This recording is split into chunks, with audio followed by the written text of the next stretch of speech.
I was carrying my brother's urn to the front porch when the HOA president screamed like I was stealing her grandma's pearls. "Thief! Call security! That man's robbing the Carmichael place!" she yelled, flapping her clipboard like it was a crime-fighting cape. I froze, looking down at the box of ashes I was holding, then up at the wooden sign that read, "Carmichael Ranch, private property." The irony slapped me clean across the jaw. Here I was, Benjamin Cross, 60 years old, retired aerospace engineer, legally inheriting my late brother's home, and this woman, this tightly wound blonde tornado with a sweater from 1994, was treating me like I was halfway through a burglary. If grief was a wound, this moment felt like someone kicking it in steel-toed boots, MFW where you're watching from, because what's about to unfold is exactly why you never, ever pick a fight with a 60-year-old retired engineer who's got nothing but time, a sharp pencil, and a memory that runs like a black box recorder. Let us know where you're watching from. If you love wild, true-feeling stories packed with twists, justice, and just the right amount of HOA chaos, don't forget to hit that subscribe button. Tomorrow's story is even more jaw-dropping, and trust me, the surprises coming next, you won't want to miss them. Now, I've been mistaken for a delivery guy before. Comes with the territory when you drive a 1999 Ford pickup and wear work boots because they still fit. But this was next level. She stormed across the lawn, heels stabbing at the grass like the earth had personally offended her. "You've been seen here 3 times this week," she accused, eyes wild. "Taking things. We're calling the sheriff." She had the expression of someone who thinks the Constitution only applies to people who attend book club. I set the urn down slowly on the tailgate like it might explode and reached for my old Boeing notebook. 30 years of habit documenting everything. Because facts never lie, even when people do. "Ma'am," I said as calmly as possible, "you just called the cops on the new homeowner moving into his own house. That's interesting."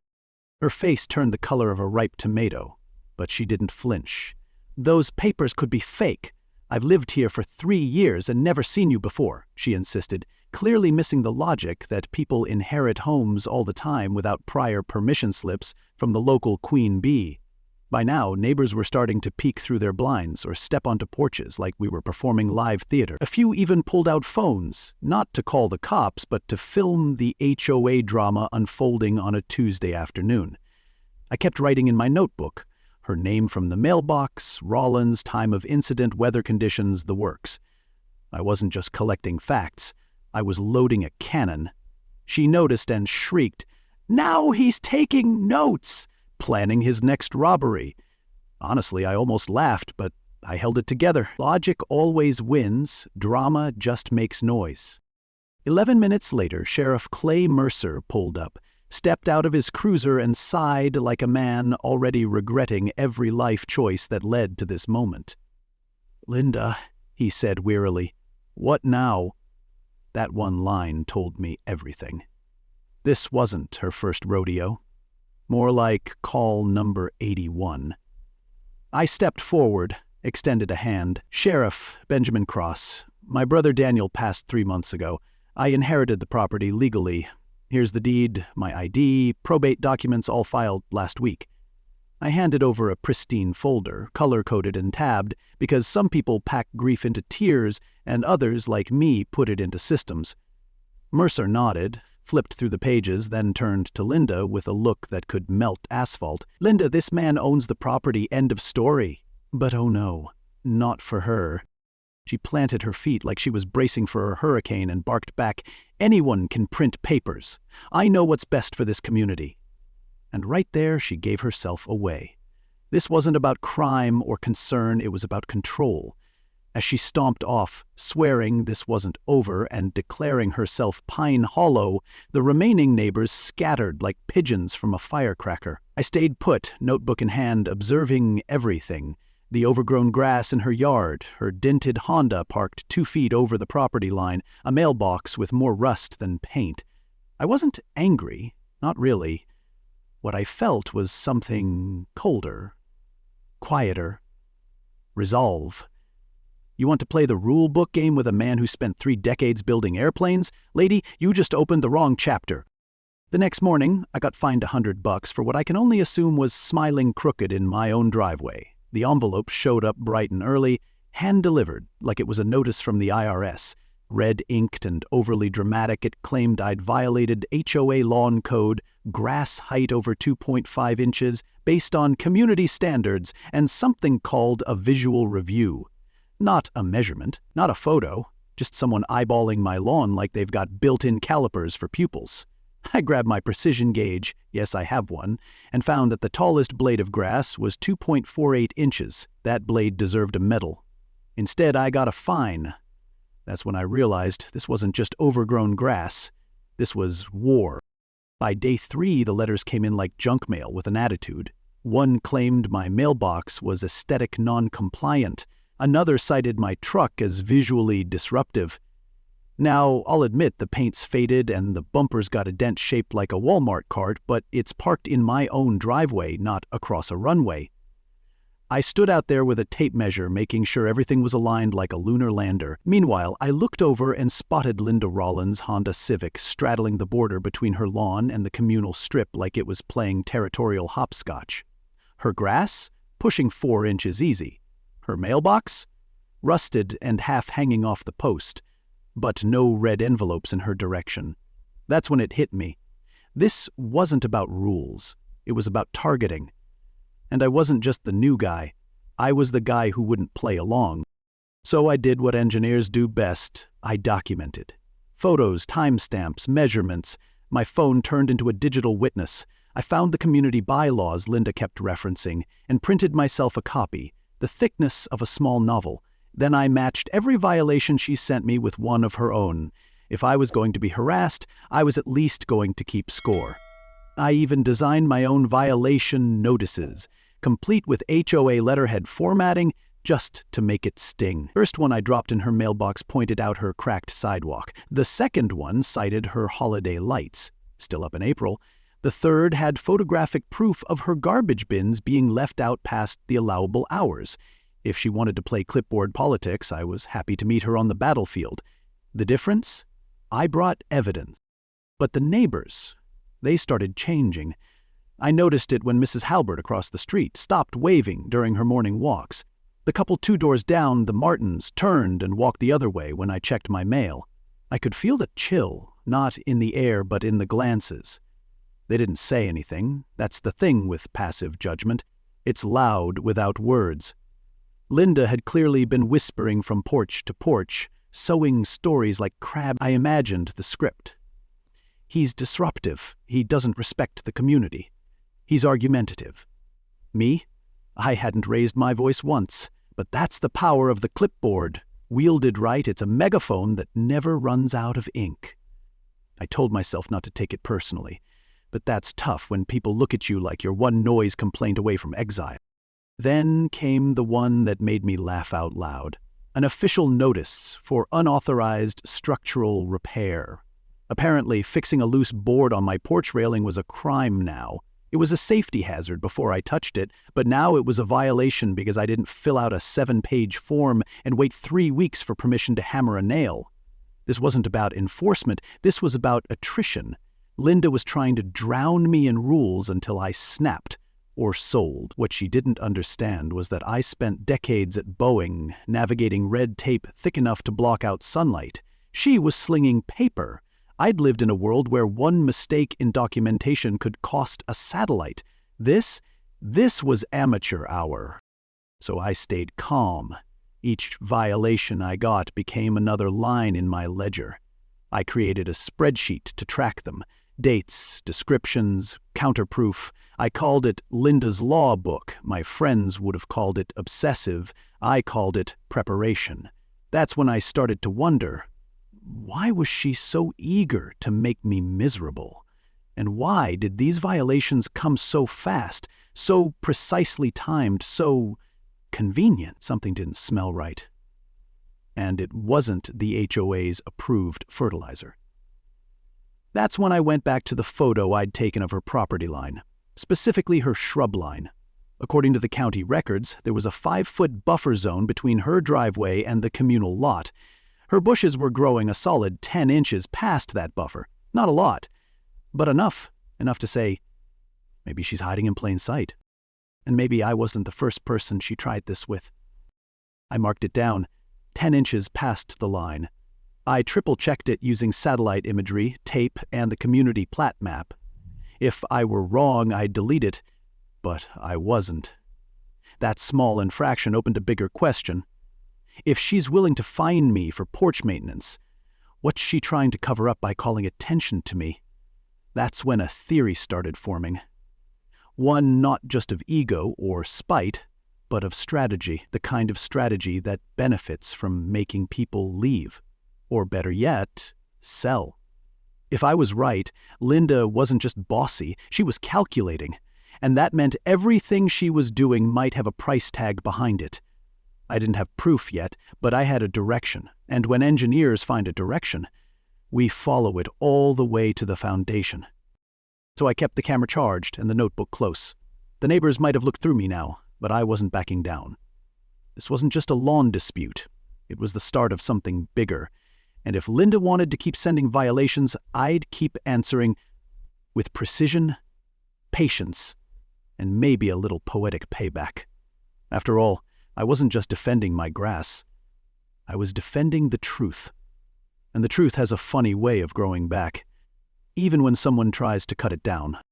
So if you think a $100.00 grass fine is where this ends, think again. What I uncovered next about Linda Rollins and her clipboard kingdom will make you question every HOA rule you've ever read or ignored.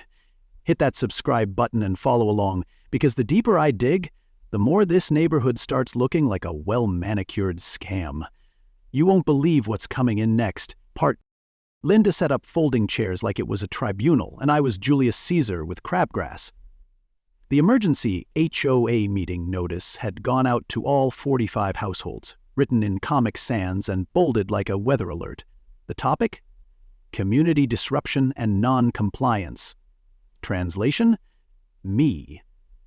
I arrived early and sat in the back with my notebook and a manila folder that weighed more than it looked. Evidence is like that. Dense, quiet, and patient. Linda, on the other hand, stood at the front in a blazer that screamed authority and a smile that whispered vendetta. I wasn't nervous. I was curious. Because the louder people get about rules, the more they usually have to hide behind them. She started the meeting with a tone that sounded like she was announcing a bank merger. Thank you all for attending this important discussion about preserving the values and appearance of Pine Hollow Acres. Then she launched into a presentation that would have made a high school drama teacher proud. Charts, unlabeled, photos zoomed in so tight they could have been taken in a jungle, testimonials, of course. This resident, she said, not daring to say my name, has demonstrated a pattern of hostility and resistance to our community standards. I sat still. I let her go, let the paint dry on her little portrait of me as the HOA Antichrist. But with every exaggerated claim, every shakily constructed sentence, I saw the room shifting. Not just in posture, but in perception. People who came in ready to burn me at the stake were starting to look confused, and confusion is the first crack in a lie. When she finished, she opened the floor for questions, something she clearly hadn't thought through. That's when I stood up, calm as a math teacher on quiz day. I've got a few materials I'd like to share, I said, walking to the front. I didn't raise my voice, I didn't accuse, I just unfolded the truth, one sheet at a time. First, side-by-side photos, her mailbox versus mine, her holiday lights still on in April versus my one porch bulb. Then I opened the HOA handbook to the rules she'd cited against me about porch repairs and pointed to the exception clause, minor structural maintenance not requiring architectural modification. I fixed a board. She tried to fix a verdict. Her argument, I told him, was like a facts fell. That's when the real storm began. I watched the neighbors' faces. The Martins, who wouldn't make eye contact with me last week, were now nodding slowly. Mrs. Halbert looked like someone had just turned on the light in a dark room. A younger couple I didn't know whispered to each other, glancing back at Linda. Her silence was louder than my evidence. She stood there, blinking, still holding her clipboard like it could shield her from gravity. I closed my folder, stepped back, and said nothing else. Because when the truth is strong, it doesn't need volume. Linda tried to recover with a mutter about different interpretations and community mood, but the damage was done. The room didn't trust her tone anymore. They were thinking now, and thinking is contagious. After the meeting, as chairs were folding and conversations ignited like dry leaves in August, I was approached by a woman with snow-white hair and a walking stick that looked like it could tell stories. "I'm Irene Mallory," she said, with a voice like worn silk. "You handled that well, and it's not the first time Linda's tried something like this." I raised an eyebrow. She leaned in. 3 families, all gone within the last 2 years. The Brennans, the Coopers, and the Loangs. All got hit with fines, violations, late-night complaints. They left. Guess who bought their homes? I didn't need to guess. My stomach turned like it heard something my ears hadn't yet processed. She flipped them, Irene continued, renovated just enough, sold them at a profit, and nobody asked questions because she wore a name tag and carried that clipboard like it was the Constitution. Suddenly, Linda wasn't just a neighborhood nuisance. She was running a racket. As Irene walked away, I felt the full weight of the folder I still held. It wasn't just evidence. It was fuel. What started as a petty turf war had teeth now, teeth and a paper trail. I had a feeling the next time Linda tried to find me for blinking wrong, she'd be the one explaining herself. But I also knew this wasn't over, not by a long shot. Because people like Linda don't crumble. They dig in. And if she had something to lose, she'd fight to keep it buried. I had to decide right then, let this be a victory lap or start treating it like the beginning of something much, much bigger. And trust me, I hadn't even opened the heavy files yet. You'll want to see what comes next. Linda called the county on me for having a dangerous ramp. I called a CPA. That's where we were by week 6. I had replaced a warped piece of wood on my back porch, which, in her view, became an unpermitted structure, creating a fall hazard to the community. The only thing falling was her credibility. But I digress. The county inspector walked around, shrugged, and said, "Sir, this is a porch step, not a sky bridge." Still, the fact that she'd weaponized bureaucracy told me something important. Linda was panicking, and panic makes people sloppy, so I decided to go from defensive to forensic. That's when I found Deborah Chen, a retired forensic accountant with a reputation for being part bloodhound, part spreadsheet. If Linda's books were cooked, Deborah was the chef who could smell burnt fraud from 3 miles away. We started with a basic records request. HOA finances are supposed to be transparent. Yearly statements, itemized expenses, member access. But when I asked Linda for the last 2 years of records, she hit me with, "Those are for board eyes only." Now, I might have spent my life building aerospace components, but even I know that board eyes only isn't a legal exemption. It's the financial version of because I said so. Deborah reviewed what limited documents I could get from public filings and started connecting dots that didn't make sense. Landscaping payments to a vendor that didn't exist. Administrative fees totaling more than the HOA's operating budget. And then the kicker, $28,000, 0 cents paid to a company called Haven Field Services, LLC. Registered under a name that rang a dull, suspicious bell. Linda's maiden name. Rollins. I brought this to Sheriff Clay Mercer. He listened without interrupting, flipping through Deborah's report with a grim focus. When he reached the page with the business registration attached to Linda's personal mailing address, he let out a breath that sounded like confirmation. "I've been building a case for months," he said. "False calls, harassment reports, but this is concrete. Fraud, embezzlement, the real stuff." Then he looked at me like a quarterback choosing a receiver. "I can move, but I'll need you to work with me." Quietly, I nodded. I was already neck-deep in this HOA horror show. I might as well be useful. It felt good, finally being on offense. But Linda wasn't going to make it easy. Desperation has a funny way of making bad actors more theatrical. The next day, she filed a police report claiming I'd threatened her over the phone, said I'd told her I was coming for her and the HOA, The language was so cartoonishly dramatic it might have worked better as a soap opera script. Sheriff Clay called me directly. "Ben," he said, voice flat as a Midwestern highway, "did you say anything like what's in this complaint?" I opened my notebook and read the exact transcript I'd written down after our last conversation, an engineer's habit. I had asked, in my usual tone, for transparency in HOA finances as permitted by Arizona statute and mentioned that I'd follow up through official channels. That was it. "That's what I thought," Clay said. "Her accusations have more fiction than a Netflix category." Meanwhile, Deborah was digging deeper. And the deeper she went, the uglier it got.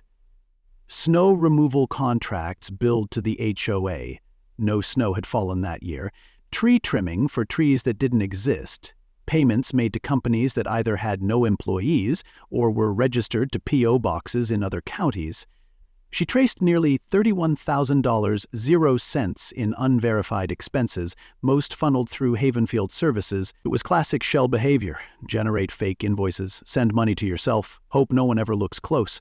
But Linda hadn't counted on me, my notebook, and a forensic accountant with a vendetta against sloppy books. Deborah said, if she were smarter, she'd have tried to hide the money better.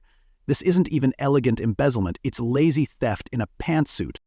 We put together a clean file. Photos, receipts, legal references, flowcharts. I added community bylaws, highlighting the articles she'd violated, not just ethically, but legally. Clay met with Deborah and me that Friday, laid everything out on the Sheriff's Department conference table and said, I think we've got enough to move, but timing's everything. If we strike too soon, she spins it. Too late, and she might bury the rest. He wasn't wrong. Linda might have been unhinged, but she was also careful. Until now. Her fingerprints were all over the accounts. But what made this bigger than fraud was the pattern. The evictions. The undervalued buyouts, the silence. That's what connected the dots between petty violation notices and a full-blown real estate scheme. And we weren't just uncovering mismanagement. We were looking at organized manipulation. By the end of that day, Clay had contacted the county attorney, Deborah started prepping an affidavit, I was asked to keep a low profile, which in Pine Hollow meant acting like I wasn't holding a stick of dynamite. But inside I was buzzing. This wasn't about HOA rules anymore. This was about accountability, justice, and showing the entire neighborhood that truth, when documented properly, has teeth. And when those teeth bite back, even the loudest clipboard can't drown them out. What came next would be public, uncomfortable, and entirely necessary. Because Linda's paperwork wasn't just sloppy, it was criminal, and she was about to find out that when you build a house of lies, even a light breeze, especially one named Deborah, can knock the whole thing down. Her voice shook with rage, or fear, or the realization that her HOA crown was slipping, and I couldn't tell which one scared her more. Linda Rollins stood at the front of the Pine Hollow Community Center, clutching a clipboard like it was a flotation device on a sinking ship. The special meeting to restore community integrity was her idea, bless her heart. She'd called it, written the agenda, and even arranged the folding chairs in perfect little rows. It was all theater. But she didn't realize she was the star of someone else's finale. Sheriff Clay sat quietly in the back, plain clothes but alert. Deborah Chen was near the front with a laptop. Me? I had the floor, the mic, and a folder full of truth. I started calmly, like I was presenting to an engineering board. Thank you all for being here. Tonight's about transparency, not opinions, not rumors, just facts. Then I opened the folder and let the evidence speak louder than any HOA memo ever could. First slide. A timeline of fines and violations issued to 3 former families, the Brennans, the Coopers, and the Luongs. Next slide. Real estate transactions showing each home was purchased within 3 months of their departure. The buyer? A company called Havenfield Services. Then came the registration records. Havenfield, I explained, was linked to Linda's maiden name. The HOA president, it turns out, had been buying homes at a discount after driving owners out with citations and false claims. It wasn't just unethical, Linda interrupted, waving her hand like she could erase spreadsheets with wrist movement. "That's absurd! Havenfield is an external contractor we've used for years," she snapped, her voice teetering between indignation and panic. I smiled. "Yes, we checked. Havenfield's office is a mailbox in Chandler. It has no employees, no phone number, and shares a bank routing with your personal account." The room went quiet. Then Irene Mallory stood up, uninvited. "She ran people out," Irene said, voice steady, eyes locked on Linda. "And she cashed in after." No theatrics, no drama, just a simple truth. It landed like a hammer wrapped in silk. There was no coming back from it, not even for Linda. The climax came with perfect timing. Linda, red-faced and stammering, tried to pass around a flimsy independent review of her own, one page, handwritten, dated with last week's Tuesday, and scribbled on the back of a diner receipt. She claimed it proved her innocence. Deborah, bless her, asked one question: "Who conducted this audit?" Linda blurted, "My cousin's firm," then paused. "He's between addresses." Sheriff Clay stood up, calmly, clearly, like a man folding a final chapter. "Linda Rollins," he said, holding up a signed warrant, "you're under arrest for embezzlement, fraud, and filing false police reports." The room froze. Then someone gasped. She tried to bolt, which was unwise, considering she was wearing heels and the floor had just been waxed. She fell not like a villain, but like a toaster shorting out in a thunderstorm. Loud. Sparks. No dignity. Clay and his deputy had to help her up, more out of professionalism than necessity. She was still shouting as they cuffed her. Something about conspiracies and planted evidence and, "I've done more for this community than anyone." But the neighbors weren't buying it anymore. Not when the bank records were projected on a screen and the victims were sitting in the front row. As they led her out, one kid whispered to his mom, "Is that the lady who made us take down our trampoline?" I couldn't help it. I laughed. And so did a few others. It wasn't mockery. It was release. I looked around and saw something I hadn't seen in weeks. Relief. The Martins nodded at me. The Halberts actually smiled. Even the Hendersons, who once flinched when I watered my plants, gave me a thumbs up, and I realized this wasn't just about exposing Linda. It was about proving that decency, persistence, and a good folder system could actually win. The meeting ended not with applause, but with quiet murmurs of unity and a spontaneous vote to form a new interim board. Irene volunteered to help. Deborah offered her services pro bono. Clay said, "I'll be around if anything smells off." And I sat in the back, letting the wave of vindication settle in, knowing this wasn't the end. Just the beginning of rebuilding Pine Hollow from the roots up. Because villains fall fast, but rebuilding trust? That takes time, neighbors, and a little notebook full of receipts. And trust me, I wasn't done flipping pages yet. I came here with my brother's ashes. I left with an HOA presidency and a community worth fighting for. It's funny how life turns a simple act, moving into your sibling's old house, into the catalyst for something bigger than you ever expected. When the dust from Linda's arrest settled and the last folding chair was put away, the neighborhood held its breath, waiting to see what came next. At the emergency election 2 days later, 45 ballots were cast, and not a single one had a name besides mine. No speeches, no campaign signs, just a quiet, unanimous vote that said, "We've seen enough nonsense. Let's try logic for once." I accepted, not because I wanted a title, but because someone had to fix the mess she left behind, and I already had the spreadsheet started.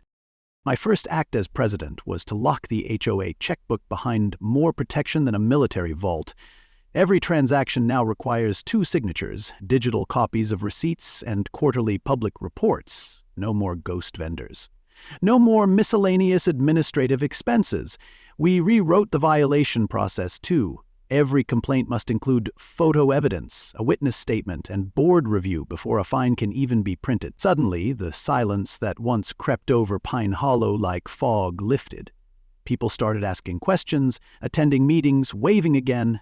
It turns out the antidote to fear is clarity and a well-organized Google Drive.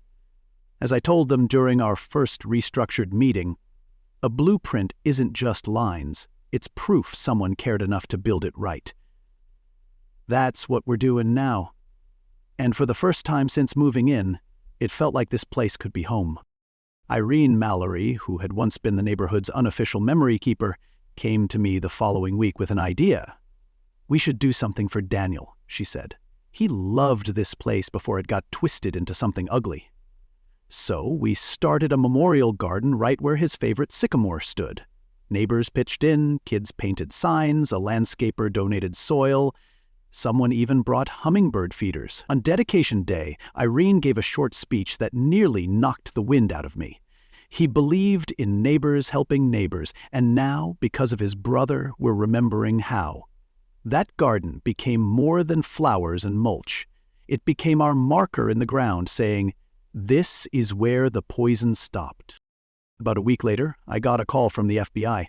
A calm voice identified herself as Agent Ramirez and said, "Mr. Cross, your documentation helped us connect Pine Hollow to 6 other neighborhoods experiencing similar harassment patterns and property fraud." Linda Rollins wasn't working alone. That sentence landed like a dropped anvil. They'd arrested 2 more HOA officials in neighboring counties using the same shell company tactics. Same blueprint, different town. Ramirez asked if I'd be willing to share what we'd done in Pine Hollow to help prevent it elsewhere. I said yes, because when something this ugly tries to spread, the only answer is to shine more light. I didn't think retirement would include federal fraud prevention, but here we were. Turns out, standing up for your driveway can lead to standing up for a lot more. Now, every month, I meet with 3 other communities who want to implement what we built here. We call it the Pine Hollow model. Clean finances, clear procedures, compassion without chaos. Irene jokes that I've accidentally become a bureaucratic evangelist, and she's not entirely wrong. But here's what I've learned. Communities don't fall apart because of bad rules. They fall apart because of unchecked power hiding behind them. We didn't just expose a fraud, we exposed how easy it is to forget that HOA stands for Homeowners Association, not Harassment Operation. People have started asking if I'll run for something else. City council, county commission. I tell them, I already won the only election I care about, the one where trust beat fear. So yes, I came here with ashes and ended up with a presidency. But the real win wasn't the title. It was watching Mrs. Halbert plant tomatoes beside the garden.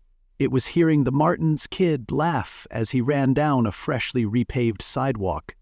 It was the note I got on my porch that said, "Thanks for fighting back, for all of us." Turns out retirement didn't mean resting. It meant rising. Rising into the role you never asked for, but couldn't ignore. Rising to prove that doing the right thing isn't old-fashioned, it's foundational. And as I look around this neighborhood now, I see a blueprint not just for better roads and cleaner books, but for something that might just last, something worth defending, something my brother would have been proud of. And that's how a quiet man with a notebook and a stubborn streak turned a broken neighborhood into a place worth calling home again.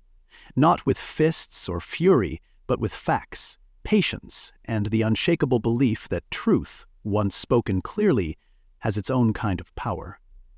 What started with a woman yelling in my driveway ended with a community healing in a garden bearing my brother's name. And somewhere between the violations and the vote, I learned something I didn't expect at 60. Sometimes the fight you didn't ask for is the one that teaches you who you really are. This story wasn't just about HOA politics or petty fines. It was about the quiet dignity of standing up when it's easier to sit down. About remembering that leadership doesn't mean controlling people. It means protecting them. And if you take one thing from all this, let it be this. When you fight with honesty, with evidence, and with heart, you don't just win arguments. You rebuild trust. One neighbor, one rule, one raised hand at a meeting that finally means something. If this story moved you or reminded you of someone you know, let us know in the comments. Share your own neighborhood battles or wins. We read them all, and if you believe stories like this matter, stories that blend truth, humor, and justice, please like this video, subscribe to the channel, and turn on notifications so you don't miss what's coming next. Because around here, we're just getting started. And trust me, the next story, you'll want a front row seat.